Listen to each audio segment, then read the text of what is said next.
Welcome to day 3 of the current affairs series. We will first cover the international material for Friday, July 7th, 2017. So there was an earthquake in Philippines. So it was a 6.5 magnitude quake. Here is the epicenter of the earthquake. So it was caused because of the movement of the Philippine fault. If you see, the Earth's surface is divided into some major and minor plates. Here is the Philippine Sea plate. It sits right on the Pacific Ring of Fire. Around this region, earthquakes and volcanoes are very common. If you have read Geography Class 11, Chapter 4, Distribution of Oceans and Continents, in that you will read about all tectonic plates. I have a video on that chapter, link is there in the description. Let's go to the second one. France aims to ditch petrol and diesel cars by 2040. The government of France has set the goal of stopping the manufacturing of petrol and diesel cars by 2040. Now this move is part of the 2015 United Nations Climate Change Conference held in Paris, which is famously known as Paris Climate Agreement. The aim of this summit was to keep global warming well below 2 degrees Celsius. Now when it comes to climate change, hydrocarbons is the main compound that is causing global warming, which basically comes from burning of fossil fuel. Here are the list of countries with their respective carbon emission. Recently, United States pulled out from the Paris Agreement because they believe that global warming and climate change is a hoax. They also say that there is no appropriate model that can provide data as to how much damage it's causing, since in this picture you can see United States being the topmost country in the consumption of fossil fuel. So they were asked to pay more towards climate control, but they refused and they left the conference on June 1st, 2017. Let's do a quick coverage of PM Modi's visit to Israel. Now Prime Minister Modi was in Israel for 3 days. This was the first time that an Indian Prime Minister ever visited Israel. You want to know why? I have a video on it. Link is there in the description, check it out once. He met with many CEOs of Israeli companies and have signed agreement worth about $4.3 billion in areas of roads, railways, civil aviation and renewable energies. Now both the nation plans to take their bilateral trade from current $4 to $5 billion to $20 billion in the next 5 years. So basically this relation is based on India's huge market, that is its population, and Israel's technology. Demand and supply is the crux of this relation. Now India looks forward to Israel for its help in the areas like water management, defense security, agriculture and renewable energy. With that, we move on to the national headlines. Now let's try to understand the Gorkhaland issue. Now this issue is a result of mixture of both historical and cultural actions. Now this issue is currently going on in Darjeeling, which is in northern West Bengal, just below Sikkim. In fact, once upon a time, Darjeeling was part of Sikkim. Then it went to Gorkhali Kingdom, which is present-day Nepal. Thereafter it went to British in 1835 and finally merged with West Bengal in 1954. Even today, many people living in Darjeeling, Sikkim border speaks Nepali, and they are often called as Nepalis from Nepal or Nepali-speaking Gorkhas, and they want to be recognized as Gorkhas belonging to Gorkhaland. Plus, if you see the state government of West Bengal, they never really developed the administrative setups of that region, that is the Gorkhaland Territorial Administration, and the public funds were never dispersed properly. So all these things fuel the feeling of exclusion among the people, which you can easily see in protests. So the people of Darjeeling basically want representation, autonomy, legislative powers. This is the core issue and demand of Darjeeling people. Now let's see the next one. So let's get to know about Krishna water dispute. Just like Kaveri river issue between Karnataka and Tamil Nadu, there is a Krishna river dispute between Telangana and Andhra Pradesh governments.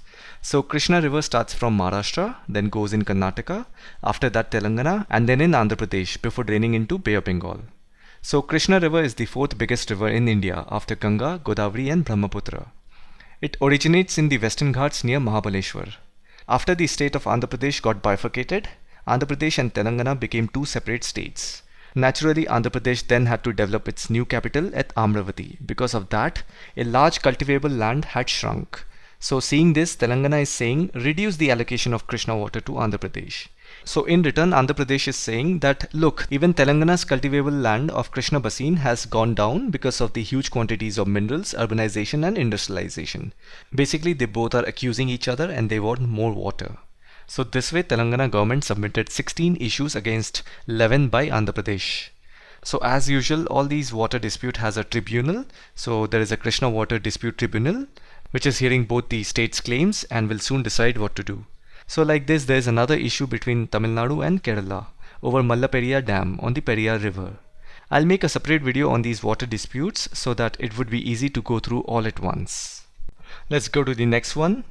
Andhra Pradesh MLA got suspended from State Assembly. Now the issue is very silly on which the MLA got suspended. It is useless to read that. But what is important from this is that an MLA can get suspended in accordance to rules of procedure and conduct of business of a state assembly. So this provision comes from Article 208 of the Indian Constitution. It talks about procedure and conduct of state legislatures. Just remember this article. Now Supreme Court questions Election Commission's reluctance to use VVPAT. So VVPAT stands for Voter Verifiable Paper Audit Trail. Right now when you go to vote, you simply press the button and a beep comes and you leave. But VVPAT is a good initiative wherein a printed receipt of what party the EVM machine registered a vote for when you press the button. So you will get a printed receipt, which is very important for transparency of election. So remember VVPAT. Now let's get to know about MEMU trains. So MEMU stands for Mainline Electric Multiple Unit. It's operated by the Indian Railways for commuting to semi-urban and rural areas. MEMU trains can carry double the capacity of regular trains and is faster. So 4 such trains will be functional in Bengaluru from December 2017. You have seen this train many times. This is an electric train that uses electricity from mainline electrical unit. That's what the MEMU name says. Now the electricity is drawn from overhead cables and operates on alternating current. Now let's look at some economics headline. Government of India in consultation with RBI decides to issue sovereign gold bond scheme.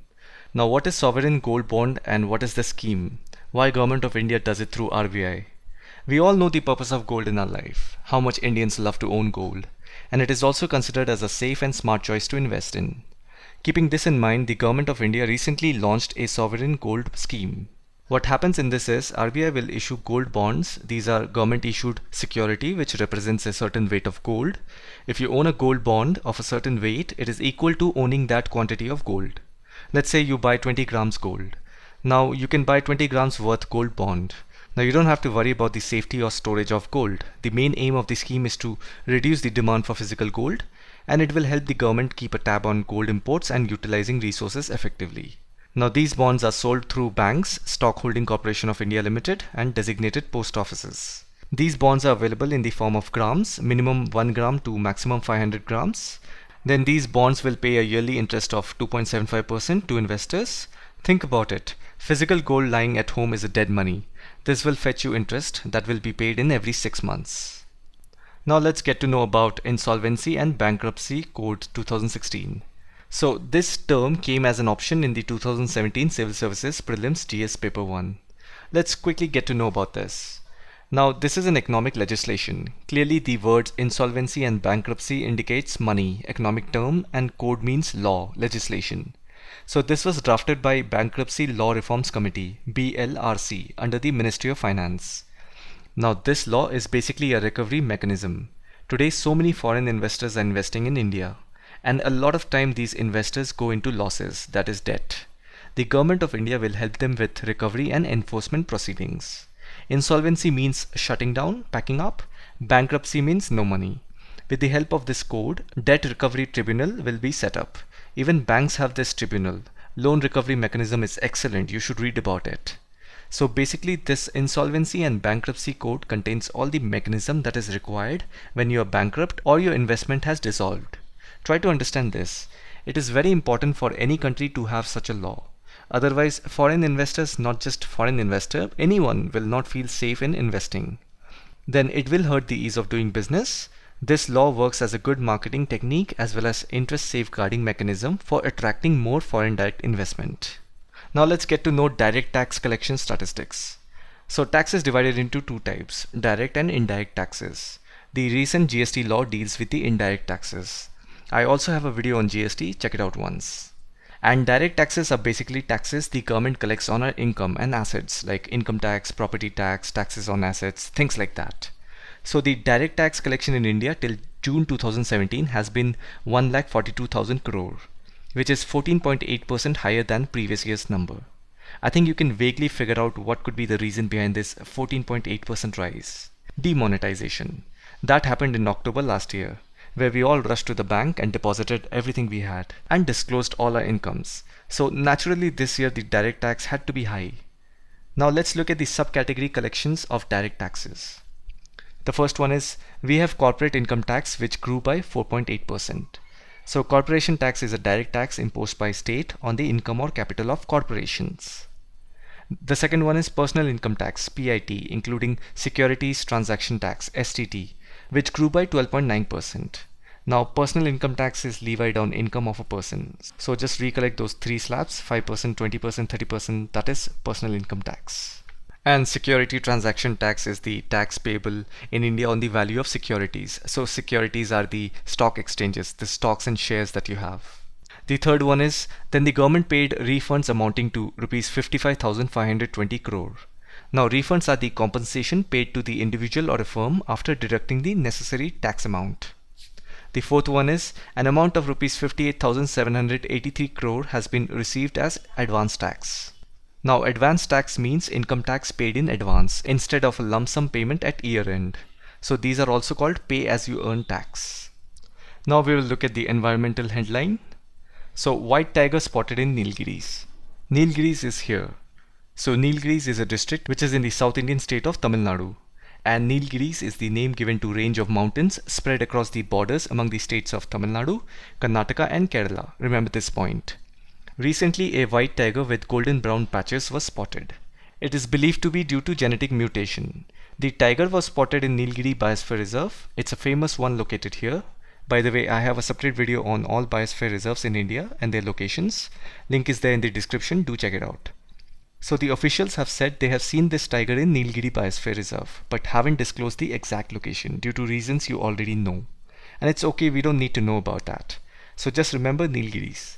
Scientifically, there is a genetic mutation that occurs in tigers. Otherwise, in India, white tigers have been found maximum in Rewa, Madhya Pradesh, then in Odisha, Assam, West Bengal and Bihar. So this tiger is not a pure white tiger, but a genetically mutated tiger that is white color along with golden brown patches. And white tigers are also called albino. Now let's look at some agriculture headline. So let's get to know about GM crops. So GM stands for genetically modified crops. It all started by United States. They invented genetically modified organisms, GMOs, and commercialized them despite serious safety concerns. So GMOs are self-replicating organisms and it contaminates seeds to a molecular level. Cancer is the extreme long-term health impact. Our main chemical in this issue is glyphosate. Remember this. This is a herbicide, which is a toxic substance meant to destroy unwanted vegetation. Even the World Health Organization (WHO) has categorized this chemical glyphosate as a probable carcinogen, meaning capable of causing cancer. Glyphosate is used in HT crops. HT means herbicide tolerant. These are found in soybeans, Indian mustard, cotton, etc. Right now, Supreme Court has put a ban on HT crops in India. There is a technical expert committee set on this. So the aim of GM crop technology is to feed the world, but with the usage of herbicide tolerant chemical, it's causing diseases and drought. So there is a government scheme of digging agricultural pits which will help farmers conserve water. So Krishna is the agricultural minister of Karnataka. So the state government came up with this scheme of digging of agriculture pits to Malnad and coastal districts. Malnad is here and you know where to find coastal districts. Now many of the coastal districts in Karnataka has been declared drought hit.